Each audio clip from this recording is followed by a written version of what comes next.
J'ai fait un jeu de mots, puisque on le sait tous maintenant, hein, que ce soit les juifs, que ce soit les musulmans, que ce soit les croyants, je parle pas des athées, je parle des hommes qui veulent vraiment suivre leur religion convenablement, de savoir que on tue pas, on fait pas de barbarie, on fait pas de...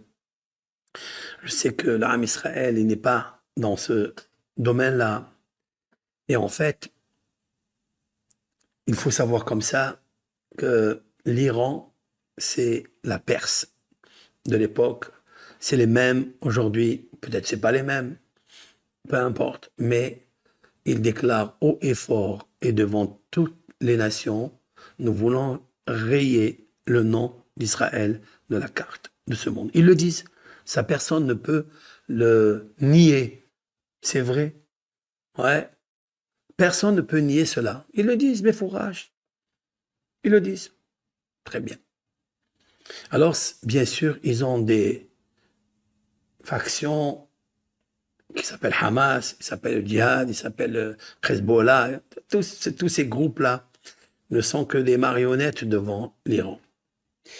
Je voulais trouver un symbole dans la paracha de Noah qui nous parle de ça. Comment? Lorsque vous prenez, et je vais vous le faire de suite, c'est une révélation que j'ai eue aujourd'hui, c'est marqué dans cette section, dans le chapitre 6, verset 12. Je suis dedans, hein? Je vous l'ai lu tout à l'heure. Vayar Elohim, je vais vous le dire comme ça dans le texte.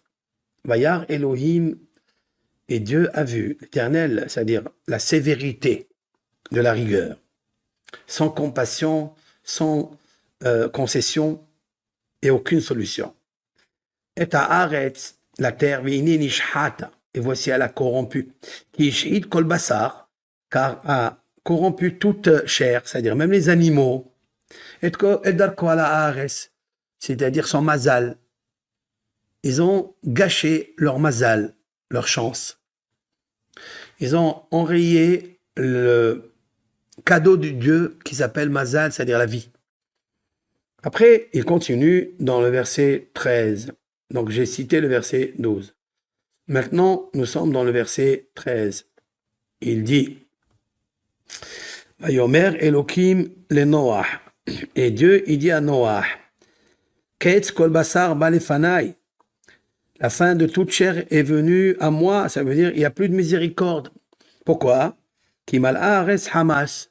Parce que la terre, elle est remplie de vols, de viols. C'est-à-dire, ils venaient, ils violaient, ils prenaient les choses qui ne leur appartenaient pas, ils les prenaient de force. La différence qu'il y a entre un vol et un gazelle, c'est qu'un vol se fait des fois en cachette, la nuit, quand le propriétaire n'est pas là, le voleur, il rentre discrètement et il prend. Mais le pillage, cela veut dire le pillage, c'est devant toi.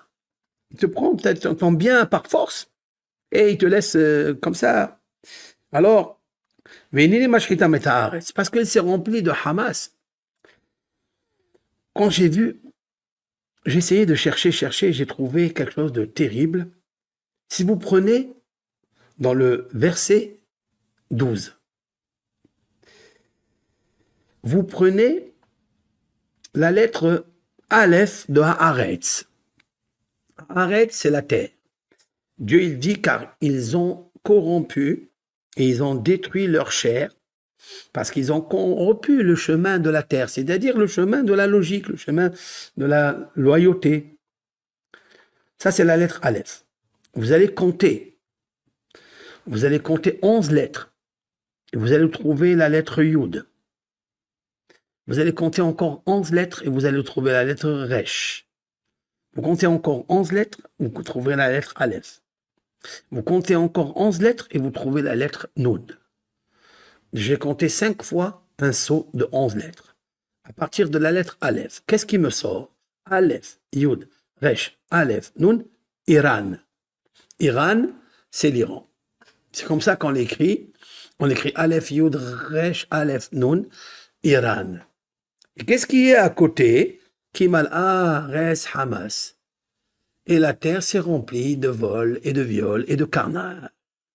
Vous voyez? Dans la section